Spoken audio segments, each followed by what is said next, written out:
Everybody loves college football quarterbacks, and everyone loves Week 1 overreactions. We're going to combine the two, and I'm going to talk about 8 quarterbacks who I am personally selling my stock on. This means they either didn't have a good Week 1 performance, or I don't think they're going to be as good as advertised, and there's not much more I can say, but be sure to subscribe if you want a ton of college football content. Hit that like button if you want to support my work here, and turn on notifications so you never miss when I do upload. Now let's talk about 8 quarterbacks who I am selling stock on. After starting at Wheaton College, O'Connell decided to become a walk-on at Purdue, where he worked his way up the depth chart. He played a little bit in 2019 and 2020 before he'd become the starter midway through the 2021 season. Last year he threw for 3,712 yards with 28 touchdowns. He led Purdue to a Music City Bowl victory over Tennessee, and he was the consensus number 2 ranked quarterback in the Big Ten for 2022. As a Purdue fan myself, I was cautiously optimistic. How did he do in Week 1 against Penn State? Well, he wasn't great. I was personally at that game, and O'Connell looked way too confident and was a little bit too risky with his passes. He ended up going 29 of 58 for 356 yards with a touchdown. 1, he was not very efficient, as he only completed 50% of his passes. 2, he had 1 touchdown on 58 passes.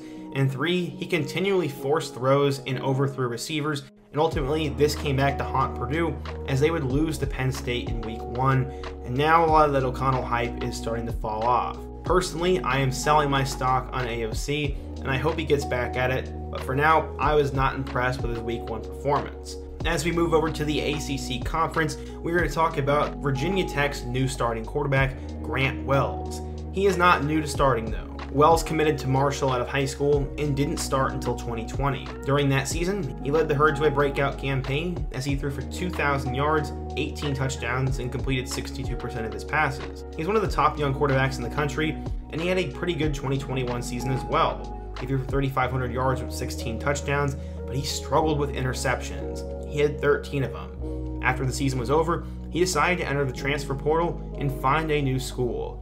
Luckily, he got to go upwards as he committed to Brent Pry and Virginia Tech. He'd battled it out with Jason Brown, the transfer from South Carolina, and he was eventually named the starting quarterback for the Hokies. Expectations were decently high for Brent Pry and company, but unfortunately both him and Wells would fail miserably in Week 1. Against Old Dominion, Wells did not look like himself. He went 21 of 36 for 193 yards and a touchdown. He also had 4 interceptions. Those became costly as Virginia Tech got upset on the road by Old Dominion, and this was embarrassing for them and embarrassing for Wells. He was not very accurate, he turned the ball over, was not very confident, and ultimately lost to a team he should not lose to. Old Dominion has beaten 2 Power 5 opponents in program history, and both of them are Virginia Tech. I was pretty high on Grant Wells going into this year, but right now I have sold my stock on him, and there's a chance that Jason Brown will be the starter soon. Heading over to the Pac-12, we're going to talk about Bo Nix at Oregon. They faced a big-time SEC opponent this weekend, and this is an opponent that Nix is accustomed to playing. He's played Georgia 3 times in his career, none of which went very well. In 3 years at Auburn, Nix was okay. He had a breakout freshman season in which he led them to wins over Bama and Oregon, but outside of that, he wasn't really that great. He regressed in 2020 and got even worse in 2021. After a 3-year career with the Tigers, he decided to enter the portal and moved over to Oregon. New head coach Dan Lanning made him the starting quarterback over Ty Thompson, and for some dumb reason, there was all this hype that he was going to be a completely changed quarterback and somehow beat Georgia Week 1. We all knew that was not going to happen, and that was apparent pretty quickly. Nix went 21 of 37 for 173 yards and no touchdowns. He also threw 2 costly interceptions along the way, and he could just not get anything going, was not accurate, turned the ball over, and managed to only get 3 points.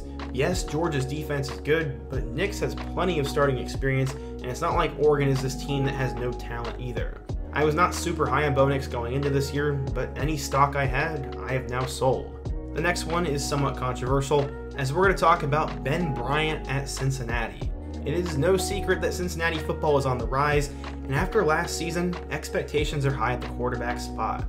Desmond Ridder was terrific and led the Bearcats to their best season in school history, in which they won a conference title and made it to the college football playoff. He is now in the NFL, and the Bearcats were looking to find their next great quarterback. Who would that be? Well, they're hoping it'd be Ben Bryant. Bryant started his career at Cincinnati, where he played there from 2018 to 2020, before he would enter the transfer portal in 2021. He ended up going to Eastern Michigan for one season, in which he threw for 3,000 yards and 14 touchdowns. He was pretty solid, so he decided he was going to try to go back to Cincinnati and win that starting job. Somehow it happened. Luke Fickell named him the starter a couple of days ago, and he started their first game against Arkansas. In that game, he went 26 of 43 for 325 yards and 2 touchdowns. He also had an interception. Maybe he isn't as bad as advertised, but there was just time after time where Bryant needed to make a big throw and he seemed to overthrow it or sail it. He also had a costly interception, didn't look overly confident, and he ended up losing to Arkansas. The main reason I do sell his stock though is because I don't think he'll be the starter for much longer. It's only a matter of time before the Evan Prater era begins. He was a 4-star Mr. Ohio Football Award winner, and he has all the tools to be the next great Bearcat quarterback. My personal theory is that they didn't want to start him on the road against Arkansas to destroy his confidence, and I don't think that Bryant will be able to hold him off for long. Because of that, and how he played against Arkansas, I personally sell my stock on him. Maybe I'm wrong. Up next, we're going to talk about Cade Mcnamara at Michigan. Mcnamara was a 4-star Mr. Nevada football winner coming out of high school and had a decent amount of hype. In 2020, he'd take over after Joe Milton struggled, and he'd throw for 400 yards and 5 touchdowns. He looked pretty solid, and that's why he became the starter in 2021. Last year, Mcnamara was a game manager as he threw for 2,500 yards, 15 touchdowns, and 6 interceptions. He didn't pop off in the stat column, but he also brought them to the college football playoff, so to say he was a bad quarterback would be wrong. He also is not the kind of guy who's going to win Michigan a title. Going into this season, he was going to have to fend off J.J. McCarthy, which he kind of did. Harbaugh announced that they'd have a 2-man quarterback system, and that both players would have an opportunity to start. Mcnamara would get his chance against Colorado State. How did he do? He went 9 of 18 for 136 yards and a touchdown. Michigan dominated running the ball, and unfortunately for Mcnamara, I don't think he had a good enough game to hold off McCarthy. Ultimately, Harbaugh is going to go with the best quarterback and the guy who makes the offense run the best, and I am selling my stock because A, Mcnamara wasn't that great last game, and B, I think McCarthy's going to have a great Week 2 game, and they're going to ride with him. He's a 5-star player and is way too talented to keep on the bench for long, and I think Mcnamara knows his time is coming to an end. I sell my stock on Mcnamara, but he's a really great guy and a good player. My oh my, Nebraska football was in some serious trouble on Saturday as they struggled to put away North Dakota for most of the game. Part of that is the blame on the shoulders of their quarterback, Casey Thompson. After spending 3 years at Texas, Thompson entered the portal and decided on Nebraska. Adrian Martinez left for Kansas State, but honestly, it doesn't look like things have really changed. Outside of a couple great throws against Northwestern in Week 1, he has not been all that impressive. They ended up losing that game, he fell apart in the 4th quarter, and has so far struggled with turning the ball over. He's thrown for 548 yards with 3 touchdowns and 3 picks, and more importantly, he's not making big plays. He looks like Adrian Martinez 2.0, and Nebraska's offense is struggling immensely. Thompson to me just looks like your average starting quarterback, and with all the hype he had, I'm selling my stock. Back in 2018, Spencer Petrus was originally committed to Oregon State. After reconsidering though, he decided to flip to Iowa. Oregon State now has a good quarterback, while Iowa may have the worst starting quarterback in all of college football from Week 1. After starting in 2020 and 2021, Petrus has not really shown to me that he's worthy of starting. He's thrown for 19 touchdowns compared to 14 interceptions, and last year, he only had 1 more touchdowns than interception. He's nothing but a game manager at best, and that has already shown so far in 2022. In his first game against South Dakota State, Petrus went 11 of 25 for 109 yards and an interception. He barely got over 100 yards passing, completed 44% of his passes, didn't score, turned the ball over, and had a QBR of 1.1. That has got to be the worst QBR we've seen in years, and there's no reason Petrus should be starting. He was named to many quarterback award watch lists, and I don't know why, and I had sold my stock a long time ago, but if he continues that performance against Iowa State this weekend, he's going to be benched, and I sell all remaining shares of stock I had on him. You guys knew it was coming. Spencer Rattler is the final guy we're going to talk about in today's video, and this is probably the 50th video where I've mentioned his name. Coming out of high school, he was a 5-star and had all the expectations and hype in the world while he was at Oklahoma.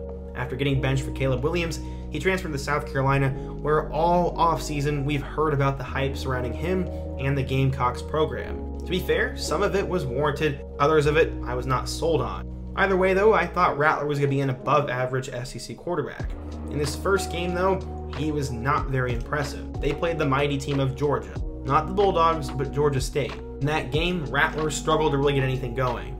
He threw for 227 yards with 1 touchdown and 2 interceptions. He had a 28.6 QBR, which is the 103rd out of 130th in the country. They really struggled to put Georgia State away, and he just didn't look that confident, was oversailing throws, wasn't making plays, and it showed in the stat column. I do think Rattler just needed to get the jitters out of him, but he's not going to have a lot of time to figure it out as they travel to Arkansas in just a couple of days. And with how good their defense is and how good Arkansas's offense is, there's not a lot of room for error, and Rattler's got to figure it out quick. As of right now, I'm selling my stock on Rattler, but he can easily gain my trust back if he has good performances against Arkansas and Georgia in the coming weeks. But what do you guys think? Who's a player or quarterback that you are not sold on? What is your overreaction from week 1? And what topic should I take a look at in my next video?